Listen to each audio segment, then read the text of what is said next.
나왔네요. 여기 또 이런 글이 있습니다. 혹시 비타민C 소금물 매일 먹으면 안구 건조증에 효과가 있을까요? 라식 수술하고 안구 건조증이 심해졌는데 효과 있을까 싶었어요. 어떤 분이 밑에다가 이렇게 답변을 또 달았어요. 네, 확실히 좋아집니다. 백내장 수술, 특수 렌즈 하고 나면 눈곱 진하게 기던 거 비타민C 용융 소금 먹고 효과 봤어요.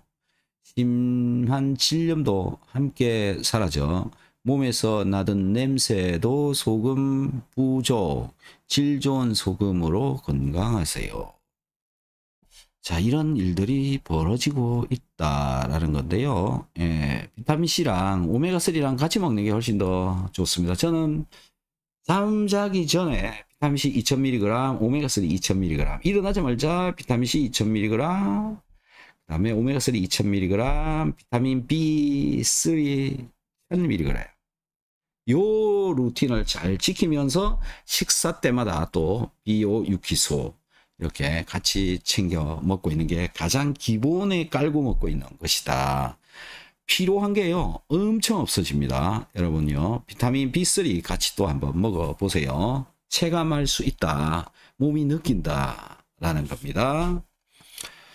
자, 이분 또 댓글 한번 읽어봅시다. 위장병을 5년 정도 앓다가 3주 전부터 비타민C 식중 한 알 총 3g 섭취 중인데요. 신기하게 평소 있던 명치 통증도 사라지고 소화도 잘 되고 컨디션도 좋아지고 있습니다. 평소 위장병이 심했던 터라 차이가 신기할 정도로 명확하게 나는데요. 다만 냄새나지 않는 가스가 많이 배출됩니다. 전 오히려 평소 배에 가스가 많아지고 배출은 안 돼 정말 답답하고 배가 땅땅하고 아프고 그랬었는데 기분이 좋더라고요. 시원하게 배출되니까. 사실 다른 분들만큼 많은 양을 먹지 않는데도 이 정도인데 지금 한 달씩 걸쳐 한 알씩 총 6g까지 늘려보려 하는데 괜찮을까 싶습니다. 괜찮죠? 저 증상들도 도합해보면 호전 반응처럼 보이네요. 가스가 차는 건 뭐 호전 반응 맞고요. 예, 나머지는 벌써 이렇게 명치 통증, 소화 잘 되고 이런 것들이 좋아지고 있는 게 신기하죠? 3g 먹고 있는데요. 3주 지났고요. 예, 이런 일들 누구나 느낄 수 있습니다. 지인분 64세에 얼마 전 혈액검사를 받았다고 하네요. 소금 먹기 전 30%, 먹은 후 80% 좋아지셨다고. 의사쌤이 뭐 드신 거냐고 묻더래요. 같이 가신 친구분은 40%인데요. 불과 2달 만에 이렇게 좋은 결과 나서 좋아하시네요. 비오 유키소 덕분입니다. 설 연휴 지나고 소금, 키토산, 이온 칼슘 한 바구니 쇼핑하려고요. 이렇습니다. 저는 비타민C 먹었더니 가스가 많더니 어느 순간부터 좋아지더라고요. 근데 소금을 먹고 나서 다시 가스가 많아졌어요. 전 왜 그럴까요? 아직 소금을 먹는다고 소금이 들어가는 게 아니거든요. 어디로 소금이 어디에까지 가야 되느냐면 흡수돼서 혈관에 가서 혈관에서 빠져나가서 세포에까지 가야 돼요. 세포, 체액에까지 가야 되는데 사실 소금물을 먹으면 입속으로 들어갔다가 장에서 흡수되고 혈액에서 소변으로 쏙 빠져버립니다. 이런 과정이 일어나고 있기 때문에 시간이 필요합니다. 마실 때마다 조금씩 진짜 내 몸에 들어가게 되는 거지 혈액 속에 들어갔던 거는 그냥 소변으로 빠져버린다. 이게 이제 이 소금에 대해서 우리가 명확하게 아직도 이해를 하고 있지 못한 거 한 가지가 뭐냐면 혈중의 소금 농도가 정상이면 내 몸 전체에도 소금 농도가 정상이다라고 하는 이 착각에 빠져 있는 전문가라고 하는 사람들이 문제인 겁니다. 그래서 내 몸의 혈중에 들어있는 혈액의 양은 3리터 정도가 되지만은 세포 주변에 들어있는 물과 세포 속에 들어있는 물들은 훨씬 더 많다. 한 25리터 정도 됩니다. 3리터와 25리터 차이 엄청 많이 나잖아요. 근데 혈중 소금 농도는 정상인데 25리터 속에 들어있는 물 속에 들어있는 소금량은 비정상이다. 이게 몸이 정상적으로 돌아가겠냐라는 겁니다. 그래서 지금 이분이 소금물을 먹는다고 해서 가스가 그냥 바로 해결되는 건 아니다. 소금이 없는 사람일수록 가스 빠지는 속도는 늦어집니다. 가스 발생량은 증가합니다.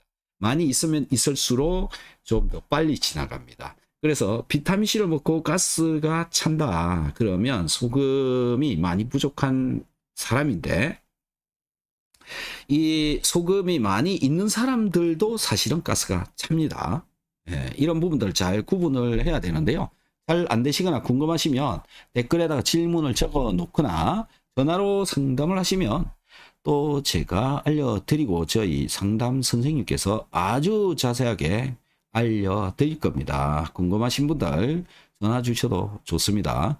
소금을 줄여야 한다고 의사들은 노래를 불러요. 신장 기능 많이 떨어져 있다고 소금 적게 먹으면 지금보다는 훨씬 좋아질 것이라고 합니다. 뭘 믿어야 될지 참 딜레마네요. 자, 이런 분들 많이 있죠. 그죠? 기준을 제가 정해 드릴게요. 소금 많이, 적게, 싱겁게. 예, 이 기준이 뭐냐예요. 많이 먹으면 안 됩니다. 또 적게 먹어도 안 됩니다. 그럼 기준이 있는 거잖아요. 이 기준이 뭐냐 이거예요. 소변을 받아가지고 소변 속에 들어있는 소금의 양이 0.8%에서 1.3% 사이에 나오면 정상. 0.8보다 아래로 나오면 소금 더 먹어야 됩니다. 그러니까 지금 저분이 신장 기능이 많이 떨어져 있다. 소금을 안 먹으면 신장 기능 더 안 좋습니다. 결국은 안 좋아집니다. 왜요? 우리 몸은 전부 우리 세포들은 0.9%의 소금 물 속에 빠져 있는 겁니다. 떠 있는 겁니다. 우리의 세포들은요. 신장 세포도 역시 소금물에 담겨져 있는 겁니다. 근데 여기 소금이 줄어버리면 이 신장 세포들이 정상적인 기능을 할 수 있느냐 이 말인 거죠. 그래서 혈중의 농도는 정상인데 신장의 혈관의 바깥의 농도가 너무 낮잖아요. 어떻게 될까요? 혈관을 중심으로 이 안쪽은 소금 농도가 높고 이쪽은 소금 농도가 낮아요.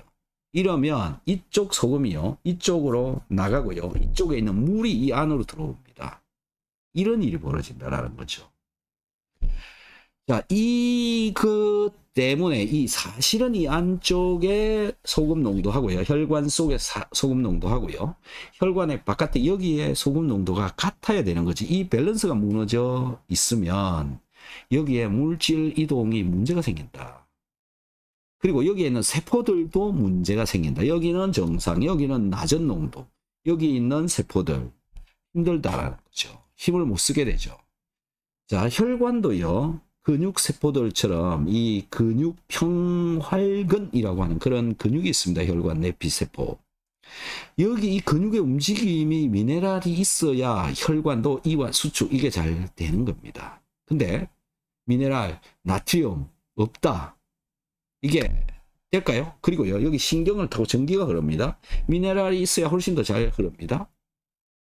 말이 안 되는 얘기들이다라는 거죠. 그러니까는 정말 중요한 거는 놓치고 있다. 어디서 소금 먹으면 안 된다, 소금 적게 먹어야 된다, 이 이야기를 어떤 누군가가 한 이야기를 앞도 뒤도 재지도 않고 그냥 그런가 보다 하고 계속 얘기를 하고 있는 겁니다. 여기에 여러분들 지금 쏟고 있는 겁니다.